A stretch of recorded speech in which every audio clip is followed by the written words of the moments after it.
बहुत कम वक्त बचा है जब वक्फ के नाम पर विरोध की आंच हो सकता है कि आपके शहर भी पहुंच जाए, क्योंकि मुसलमानों के बड़े संगठन जमीयत उलेमाए हिंद और मुस्लिम बोर्ड ने हल्ला बोल का ऐलान कर दिया है।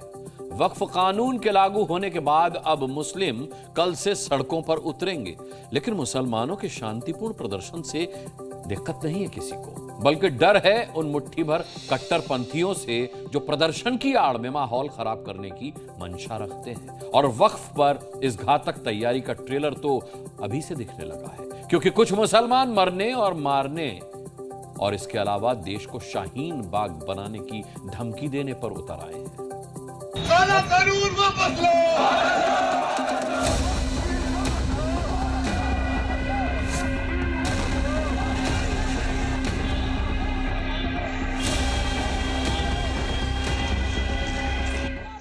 वक्फ की हिफाजत के नाम पर क्या 15 घंटे के बाद कुछ घातक करने की तैयारी हो रही है?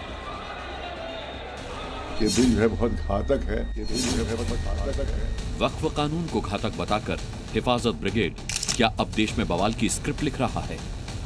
अगले 2 महीने तक पूरा देश शाहीन बाग बनेगा। तो भाई जान देने को भी तैयार हो, जान लेने को भी तैयार हैं। वक्फ के खिलाफ कल से देशव्यापी आंदोलन की शुरुआत होने वाली है। जमीयत उलेमाए हिंद ने 10 अप्रैल को कोलकाता के रामलीला मैदान में प्रोटेस्ट का ऐलान किया है, तो उधर all India Muslim personal law board का जुमे यानी कि 11 अप्रैल से प्रदर्शन दिल्ली, मुंबई, पटना समेत कई शहरों में होगा। लेकिन बंगाल में बवाल के बाद अब मध्य प्रदेश में कल से ही प्रदर्शन होगा। भोपाल से जान लेने और देने की धमकी आ गई है। भोपाल के मुसलमानों ने डंके की चोट पर कह दिया है कि बंगाल ट्रेलर है। भोपाल में भी यदि जरूरत पड़ी तो भोकाल का ट्रेलर दिखा देंगे, पर ये जो वक्फ संशोधन कानून है बर्दाश्त योग्य नहीं है। कल से देश भर में मुस्लिमों का प्रदर्शन होने वाला है। इससे पहले ही वक्फ के नाम पर धमकियों का दौर शुरू हो गया है। धमकीबाजों की ओर से आई धमकी नंबर 1 है कि देश भर में घातक आंदोलन होगा। धमकी नंबर 2 में कहा जा रहा है कि मुसलमान सड़कों पर उतरेंगे। धमकी नंबर 3 में कुर्बानी के नाम पर जान देने और लेने की बात कही गई है। धमकी नंबर 4 ये है कि मुसलमान बंगाल जैसे बवाल के हालात कर देंगे। और धमकी नंबर 5 में कट्टरपंथियों का दावा है कि भोपाल को शाहीन बाग बना देंगे। बंगाल में देखा, बंगाल में तो आगजनी हो गई, दंगे फसाद हुए। हाँ तो वहाँ होगा, यहाँ ऐसा होगा तो यहाँ भी होगा। नहीं मानेंगे, विरोध करेंगे। काली पट्टी तो 2 महीने तक शाहीन बाग बनेगा पूरा देश। अगले 2 महीने तक पूरा देश शाहीन बाग बनेगा। मुसलमानों में वक्फ कानून के खिलाफ इस गुस्से की वजह है कुछ मौलाना जो मुस्लिमों को बरगलाकर भड़काने में लगे हैं। तो सब तमाम मुसलमानों की डिमांड यही है कि बिल जो है बहुत घातक है और आहिस्ता आहिस्ता के जरिए से जो कब्जे हैं गवर्नमेंट के ऑलरेडी 80% वक्फ की ज़मीनों पर ऑलरेडी गवर्नमेंट के कब्जे हैं।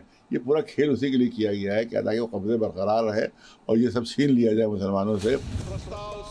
संसद के बनाए कानून को मुस्लिमों का हक छीनने वाला बताकर मौलाना ब्रिगेड अपने मंसूबों को अंजाम देने में लगी है, जिसका असर भी दिख रहा है।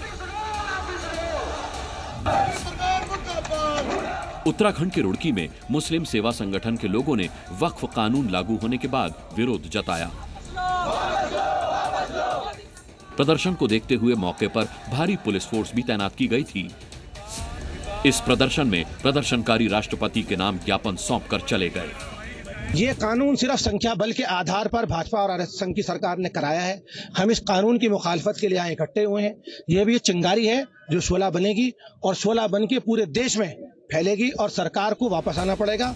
अब बिहार के कटिहार की ये तस्वीरें देखिए। यहाँ वक्फ में संशोधन के खिलाफ एसडीपीआई के सैकड़ों कार्यकर्ताओं ने मशाल जुलूस निकाला। रहमत कॉलोनी से शहीद चौक तक नारेबाजी करते हुए भीड़ बड़े आंदोलन की धमकी दे रही थी। जब तक ऐसे काले कानून को सरकार वापस ना ले ले, उस तक हम संवैधानिक तरीके से, लोकतांत्रिक तरीके से ये लड़ाई लड़ते रहेंगे। बिहार के मुस्लिमों ने कल से होने वाले प्रदर्शन का रिहर्सल शुरू कर दिया है, क्योंकि मुस्लिम बोर्ड ने कल से बड़े प्रदर्शन का ऐलान किया है। ऐसे में पटना के भाईजान तो काली पट्टी बांधकर सड़क पर उतरने को बेताब हैं। यहाँ कौम की बात है, आने वाली नस्ल की बात है, क्यों नहीं जाएंगे? इसी के लिए सब कोई काली पट्टी बांध के नमाज पढ़ने जाएंगे। ये काम जो है, ये काम हमारे गर्मी से ज्यादा इम्पोर्टेंट काम ये है। काला पट्टी हम लोग बांध लेते हैं कि वो नजर आवे कि ये काला कानून है, और काला पट्टी करके हमने आपको विरोध जता रहे हैं। जिस आंदोलन में कूदने की बात बिहार के मुस्लिम कर रहे हैं, उसके पीछे है all India Muslim personal law board की प्लानिंग। क्योंकि all India Muslim personal law board ने जुमे से वक्फ कानून के खिलाफ देश भर में विरोध प्रदर्शन की कॉल दी है। करीब 3 महीने यानी कि 10 अप्रैल से 7 जुलाई के बीच लाखों मुसलमानों को सड़क पर उतारा जाएगा। मुस्लिम बोर्ड के मुताबिक ये मुहिम शाहबानो मामले की तरह शहर से लेकर गांव तक चलाई जाएगी। दिल्ली के तालकटोरा स्टेडियम में 22 अप्रैल को मुस्लिमों का बड़ा कार्यक्रम होगा। उसके बाद 7 मई को भी दिल्ली के रामलीला मैदान में बड़ा जलसा आयोजित किया जाएगा। देश की राजधानी से पहले एमपी की राजधानी भोपाल में तो कल ही मुस्लिमों के आक्रोश का ट्रेलर दिखेगा, क्योंकि भाईजान मानने को तैयार नहीं हैं। भारत के अंदर बहुत मस्जिदें ऐसी हैं जिसमें हमें नमाज पढ़ने से रोका जा रहा है। मध्य प्रदेश में भी है, कई जगह मस्जिदों को तोड़ दिया गया बगैर हमारी परमिशन के, बगैर हमारी मस्जिद के। आज उज्जैन के अंदर तकिया मस्जिद को शहीद कर दिया गया। तो हमारी सारी आपत्तियां हैं, इन सब पे विचार करने के लिए पूरे देश में जमीयत उलमा हिंद और मुस्लिम पर्सनल लॉ बोर्ड और तंजीमें मिलकर अपना प्रोटेस्ट दर्ज करा रही हैं। भीड़ इकट्ठा करने के लिए मुस्लिम बोर्ड के सदस्य और कांग्रेस के विधायक भी मैदान में कूद पड़े हैं। पूरे देश में कल हमने आह्वान किया है और हमारे all India Muslim personal law board Bhopal के आरिफ मसूद साहब ने लाखों की तादाद में कल लोग इस मैदान में इकट्ठे होंगे और अपना विरोध शांतिपूर्ण ढंग से हम इस देश की सरकार नहीं मांगे। सरकार से हम ये मांग करते हैं, ये बिल को वापस लेना चाहिए। मुस्लिमों को सड़क पर लाने के लिए एमपी से लेकर महाराष्ट्र तक मस्जिदों से भी फरमान आने शुरू हो गए हैं। मालेगांव में all India Muslim personal law board ने वक्फ कानून के विरोध के लिए मस्जिद में बैठक करके अपने इरादे बता दिए हैं। यानी महज 15 घंटे बाकी हैं। उसके बाद शहर शहर वक्फ कानून के विरोध में मुट्ठी भर मुसलमान सड़कों पर उतरेंगे। अब देखना यह होगा कि उनका प्रदर्शन शांतिपूर्ण होता है या फिर बंगाल के मुर्शिदाबाद जैसा हाल किया जाता है। भोपाल से प्रमोद शर्मा के साथ ब्यूरो रिपोर्ट, जी मीडिया।